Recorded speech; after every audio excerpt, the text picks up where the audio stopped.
If you write, make videos, or you have a podcast, or you have any other kind of intellectual output, you shouldn't try to reply to everyone. I don't. In fact, I should probably do it less. I'm Glenn Peoples. If you write something online, for example, expressing an opinion, there are going to be people who disagree with you, and that's okay, and that's life. Sometimes that's done well. Other times, well, not so much. I've been writing and speaking about issues in theology and philosophy for many years, and I've experienced both, when it's done well and when it's done not so well. Sometimes it's a good-natured explanation of why someone doesn't share your view, and a cordial, sounds like a very British description, a very cordial exchange of ideas, and sometimes you walk away from those exchanges each holding the same view that you started with. That's probably the norm, actually, and that's fine. But other times it isn't like that. Sometimes someone will write a snarky blog post about what a heretic you are, or an idiot you are, or whatever. They might misrepresent things that you've said, and they might encourage others to think badly of you, or even just one or two of these things. Sometimes it might happen in the comments section of your own media, maybe a blog post or a YouTube video or something else. Somebody shows up, they express disagreement, you offer some considerations about why you're not convinced. This is assuming you're not convinced. Maybe you will be. That's another matter. But when you're not convinced, that's kind of that's sort of a sin. People don't like that. Some people don't like that anyway. And so rhetoric starts popping up about you being unable to understand or dodging evidence. Some people love that word, dodging. Or they'll say things like, you never replied to this, when your response is sitting right there, but they're demanding that you try again or offer more, or things that you've said will be misrepresented, even subtly. People will keep repeating things that you've already commented, and they'll say maybe you're dancing around their powerful arguments, or they'll offer some other sort of rhetorical heat, which is just obviously uncivil, unhelpful. It deserves to be ignored. And then when you ignore it, of course, that's declared to be proof that you're not able to tackle the facts, etc. You might even say, you might even try to be very clear to manage expectations by saying, okay, I've said what I intended to say, I'm leaving this conversation now, but as though they can't understand even the most obvious social cues, you have to wonder if there is some sort of online argument disorder that goes around. They'll keep throwing out responses and apparently expecting responses from you, and it goes on and it becomes persistent. What do you do in any situations like this, or similar ones? What do you do when this kind of thing happens? Well, maybe it's just a kind of remote trolling, like there'll be a blog out there somewhere on the internet where maybe it's on someone's own social media page, where they just keep mentioning you for the sake of offering negative comments about you or things that you've said. And I suppose that's okay. I mean, people are entitled to their opinion. Maybe you're a Christian blogger, and every time you comment on a specific subject, maybe it's something in science, an atheist blogger catches the scent and insists on writing an unofficial reply along the lines of, oh look, the theologically minded nincompoops are at it again. That was something I saw quite a bit some years ago. Or maybe it's a case of someone saying the Protestants are at it again, or the Catholics, or what have you, and they're naming you. Or maybe it's none of the above. Maybe it's just someone criticizing something you've said because they think you're wrong, and you're wondering, okay, so to what extent should I chase such things up? In any of these situations, what should you do? Do you take the bait? Do you put your serious face on and decide that this is a matter of your integrity at stake, or better yet, they're attacking you, a crusader for the faith, so it's God's integrity at stake, and you're a warrior for Christ, so you've got to go into battle, so you must silence such things at every turn. You won't, but you feel like you must. Do you play the same game, continuously mentioning the people who mention you, and continually hunt for the latest thing that they've said so that you can make them look just as bad as they're making you look, in spite of the fact that they're actually making themselves look bad by their behavior, and now you're doing the same. In all of these situations, I think that the answer is that's probably a bad idea. Probably. Not definitely, but probably a bad idea. If you're someone who writes or speaks, not just to vent every idea that passes through your mind, like TikTok, maybe, well, for a lot of people anyway, but to make a positive difference in the way that people think, whether or not you always expect people to agree with you, of course, then you have to ask yourself some questions before you respond to any criticism, even good quality criticism. You have to put your decision to respond through some filters, I think. Oh, and did I mention that you will face criticism if you do that? Because you will. I think this is all the more true if you talk about God a lot. And that's not necessarily a bad thing. God's really important, I think. And so what we think about God, I think, matters. And when you're trying to get people to believe things that they think aren't true about stuff that really matters, then they might have something to say about it. And I have no objection to that. In fact, I suppose I encourage it. I was going to say I do it all the time. I don't do it as much as I used to, but I sometimes do. But how you decide whether or not to reply to it is, well, I think it's a strategy you need to decide on, probably, maybe. The reality is that if you start to get a few readers or viewers and critics and you decide to respond every time someone criticizes something you'd said because you think, well, I want to be there for my fans, if they're fans or followers, people value engagement. Look, you're going to wear yourself out. You will do nothing but respond to criticism if you do that. So, I tend to offer long introductions, like an old Megadeth song. Really long, self-indulgent introductions. But anyway, that's the introduction. I want to offer the thought process that I try to follow when I make that call to respond or not. I don't always follow this thought process, but I think on reflection that I probably should. I think this is good advice. So here are some filters to put that decision through. First, is the criticism made in good faith? Some people like responding to trolls, but I actually think this is a filter you need to use in deciding whether or not to respond. If somebody offered you the timeless line that your mother wears army boots, would you launch into an evidence-based case that she does not? Would you give them that? You really shouldn't, and I hope you wouldn't. Even if you had a watertight argument, you know full well that the comment was not made to persuade you of anything. And if you respond at all, you've just played into somebody's hand. Similarly, if somebody knowingly misrepresents you, or just obviously misrepresents you, offers absurdly offensive comments about you and your views, or is quite clearly insincere in any appearance of helpful or honest criticism, why would you reply? For a good discussion? Well, it takes two people to do that, so you're obviously out of luck already. When it has become clear that comments made in your direction from afar are not genuine contributions to any actually or potentially fruitful discussions, or where it's obvious that no correction that you could offer would be listened to, you have to wonder why you are responding at all. This is a case where you would be almost legitimizing the comment, giving it more seriousness than it actually deserves, just by giving it the time that it would take to respond. Here's where the proverb applies. Do not answer a fool according to his folly, or you will be just like him. The same would apply where a criticism is offered, so you offer a brief reply which is conspicuously ignored, and then quickly a new criticism is wheeled out.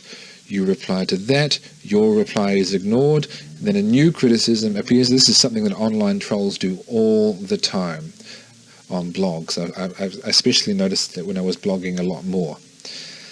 Someone's working their way through a list.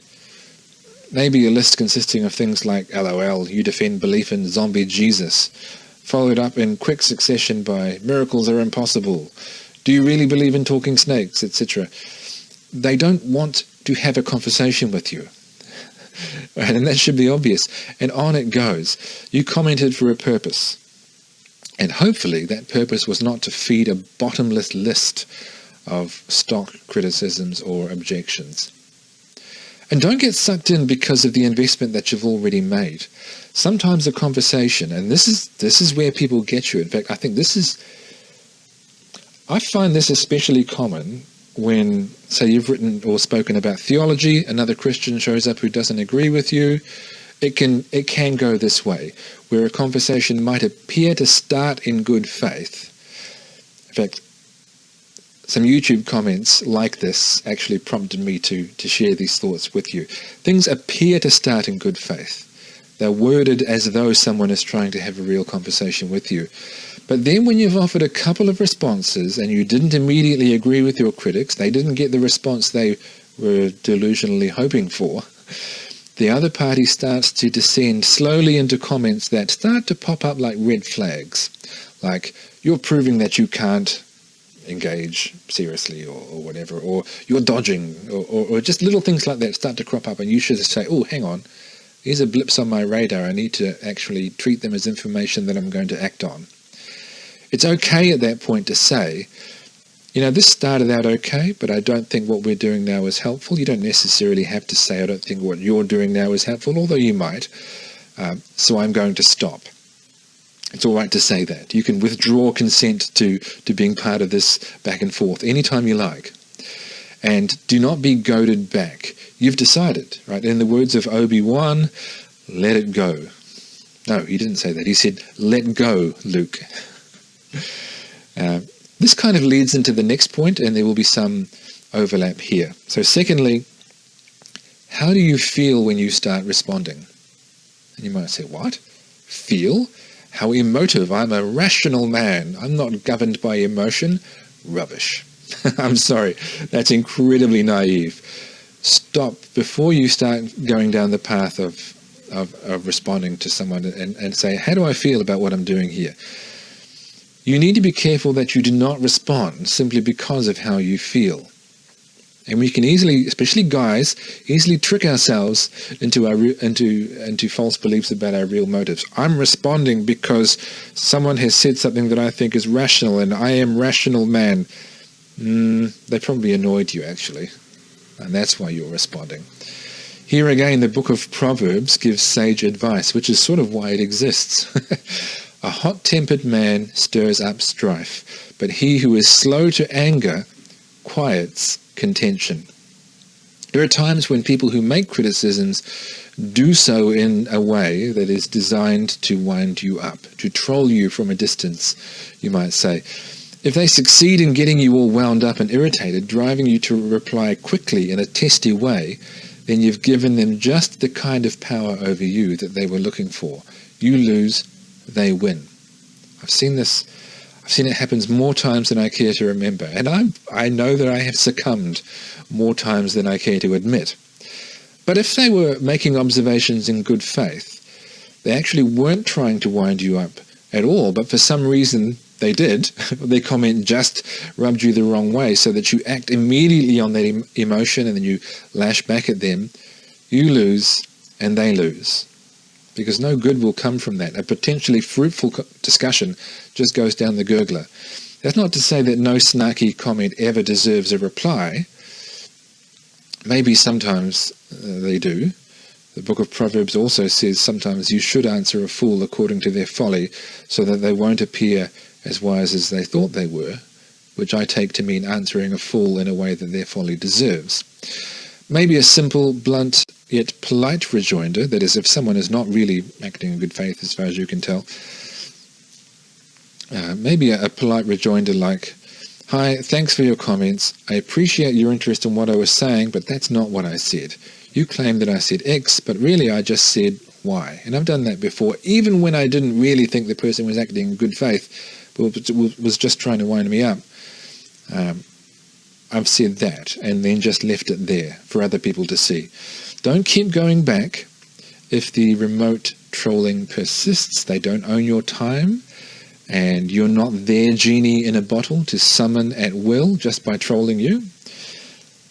But you can at least rest assured that you've sought to set things straight in a gracious rather than testy manner. Take a deep breath.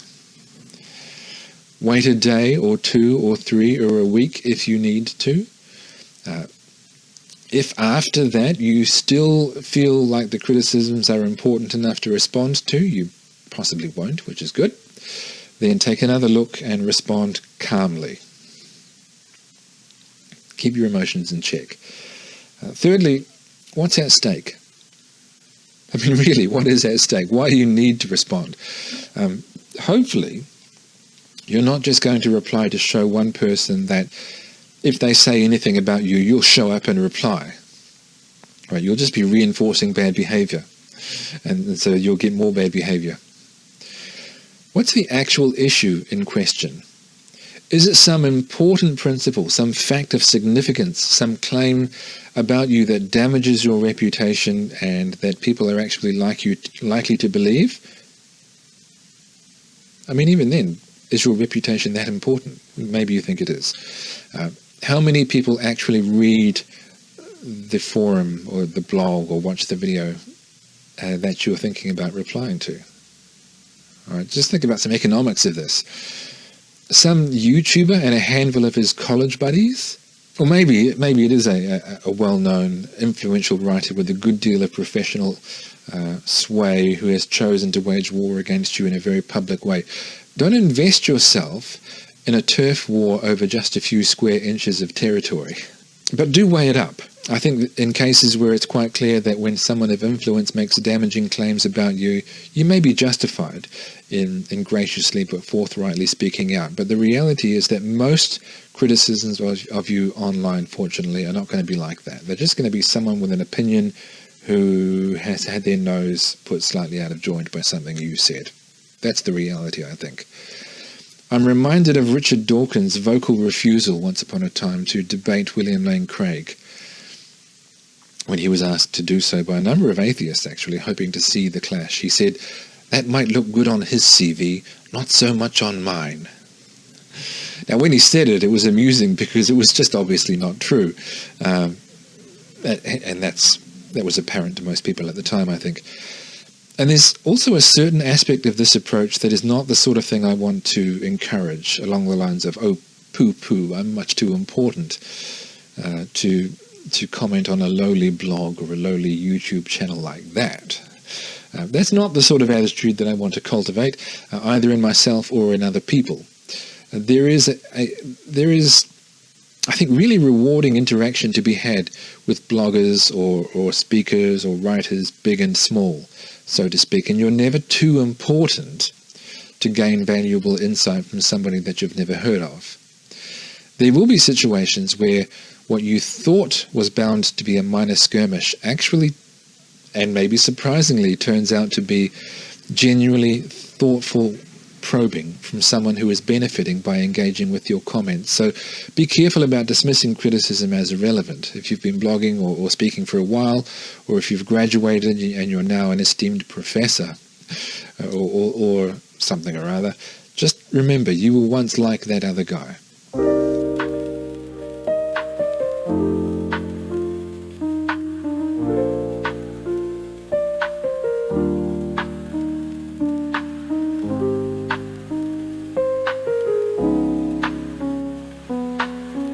Now, in some situations, there is a level of wisdom in the concern that Richard Dawkins suggested as well. If someone that you've never heard of before makes a criticism of something you've said, you respond to it, and then later it rears its head for no obvious reason, or at someone's blog, or they start making what you regard as inappropriate comments, or it looks like they're not interested in listening to you, or, I don't know, maybe just aren't doing very well listening to each other, maybe, then you need to ask yourself some questions. You've had your say in responding, or maybe you chose not to respond. Other than you, few people in the world even know that these comments are being made, and perhaps due to credibility issues, nobody's going to take the comment about you seriously anyway. In simple terms of costs and benefits, is there any point in dragging it out? Does their displeasure with you matter that much? Or is there really nothing at stake? Fourthly, What do you think will happen as a result of you responding? Now, there's a certain degree of, a certain amount of crystal ball gazing involved in that, but, use the clues. Is this a case where you can more or less tell that by replying you're just going to pour gasoline on a fire? I mean, is their initial comment peppered with worrying rhetorical flourishes? So you think, this person's coming in with an attitude with guns blazing, maybe don't even bother.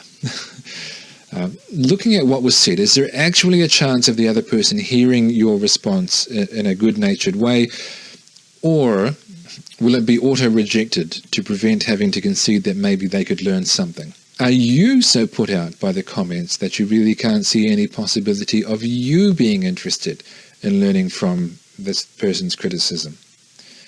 Maybe this can indeed be a case where people learn from each other, and if so, great. If that's what you see as a genuinely possible outcome, then that's what online discussions are for. Go for it. It may even be the start of a great friendship. But you do have to think to yourself, what looks like a likely outcome from the start here? And after a while, you'll develop some instincts about that. And you can be wrong sometimes, but if it just looks to you from the outset like things are probably not going to go well, probably don't respond. Now, in the long term, that will mean missing out on some useful conversations, but I still think it's economical. Lastly, what would you be doing with yourself if you weren't responding to this criticism? This is, I don't know, it might be the most important, it might not, but I think it's very important. Time, I mean, you're mortal. You're going to die one day. Time is one of the most precious gifts you have, so think about how you're investing it. When I watch an interesting YouTube clip, I'm sometimes amazed at the almost endless string of tit-for-tat comments that I see by people who go back and forth, trying to one-up one another in the who's the most snarky, condescending prat in the world stakes. There's a kind of a joke online about, I can't remember the format in which it was given, but it's a joke online about staying up until 3 a.m. reading two people arguing with each other in the comments section. I mean, other than general distaste for the content of the comments, the one thing that strikes me above all else is, good grief, these people place absolutely no value on their time. I'm reminded of the rather striking, sobering practice of some of the Puritan writers who, at their work desk, prominently displayed 2 items: an hourglass with sand trickling through it, and a skull.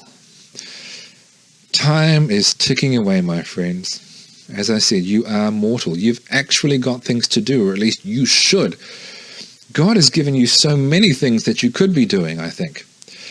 Would your time be more wisely invested writing that next article for publication, putting together your next blog on some issue that you think is important, or maybe a video presentation, having coffee with your wife or with a friend or your husband? Not necessarily in that order. I just didn't have husband on my initial list, and then I thought, well, I suppose I should throw that in too. Not everyone out there is a guy. Checking in on your kids, seeing how they're doing, working on some non-intellectual but rewarding project, assisting with that thing your local church needs helpers for, or responding to somebody who just said that you are mindlessly incompetent, or that you are dodging their objections, or that you don't care about the evidence. Right? It's not really a difficult, shouldn't really be a difficult choice. Or even if the criticism is more civil in nature, is responding to it clearly more important than the other things you should be getting done? I mean, I thought for a moment about what my options are for how I could be spending my time, assuming I'm not at work. I could be writing for publication, which I am supposed to be doing just now for an upcoming book project that I'm contributing to.